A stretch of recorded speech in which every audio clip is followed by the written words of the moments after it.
ऋग्वेद हिंदू धर्म जे मुक़दस तरीन किताबनि मां हिकु आहे।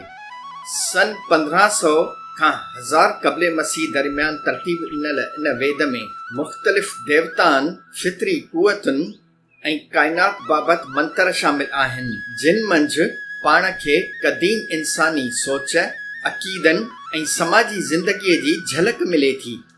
ऋग्वेद सिंध जो अहम विरसो पिणु आहे, छाकाणि त इन जा केतिराई मंतर सिंधू दरिया जे कपनि ते तरतीब ॾिनल आहिनि, जंहिंखे ऋग्वेद में तमामु वॾो मान मर्तबो हासिल आहे।